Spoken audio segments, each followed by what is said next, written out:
সন্তোষজি বলছিলেন 3500 সিলিং করা হলো বোনাসে। আপনারা জানেন আগে বোনাস পেতেন না, এখন তো বোনাস পান সবাই। কিছু লোক পায়, কিছু লোক পায় না, সবাই পায়।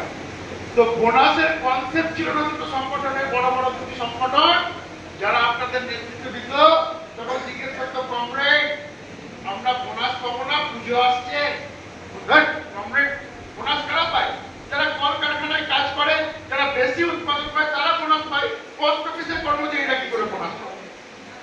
এই ধারণা দুটি সংগঠনের ছিল। আমরাই প্রথম সংগঠন সরকারকে বলেছিলাম বোনাস ডিরেক্টেড স্যালারি, 12 মাস কাজ করবেন, 1 মাসের বেতন আপনাকে বোনাস হিসাবে দিতে হবে। আজকের কথা না, প্রাচীন কাল থেকে দৈত্যগুরু শুক্রাচার্য যে কথা বললো, শুক্র নীতিতে লেখা আছে। সরকার প্রথম 1978-এ যখন সরকারকে প্রপোজাল দেওয়া হলো, 1978 প্রথম বোনাস অ্যাক্ট হলো। আর 1980-তে প্রথমবার ডাক কর্মচারীরা 1 মাসের বেতন বোনাস হিসাবে পেয়েছে। আজকে যারা বোনাস পাচ্ছেন তার অবদান কিন্তু ভারতীয় মজদুর সঙ্গে অন্য সংগঠনের কনসেপ্ট ছিল। আমরা কাজ করে গিয়েছি কিন্তু কাজের প্রচার করতে পারি না।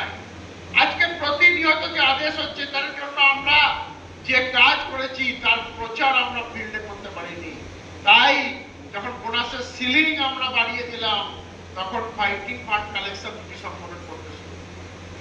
আজও যে চিঠিটি আমরা বিভাগকে দিচ্ছি তার হুবহু নকল করে দুটি সংগঠন খালি ডেট চেঞ্জ করে সেই চিঠি দিচ্ছে।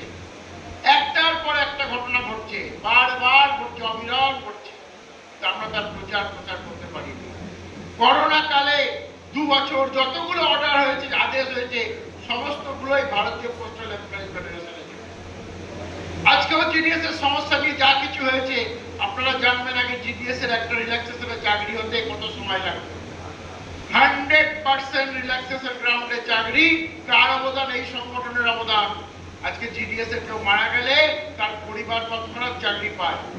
আমরা করেছি, এই সংগঠন করেছে, বাকি সংগঠনের ভূমিকা নেই। আজকে ইডিদের চাকরি কিভাবে হতো কুচবিহারের লোকেরা ভালো করেই জানে। 3 লাখ টাকা নিয়ে তাই সেই অফিসারের এজেন্টরা ইডির চাকরি দিত। আমাদের কর্মচারী অনেক ছেলে মেয়ের চাকরি সেইভাবে হয়েছে। আজকে যারা নতুন ছেলে মেয়েরা এই চাকরি করতে এসছেন, অনলাইন আপনার মার্কস অনুযায়ী হাইয়েস্ট মার্কস যে তার কাছে মেসেজ আসছে ইউ হ্যাভ বিন সিলেক্টেড।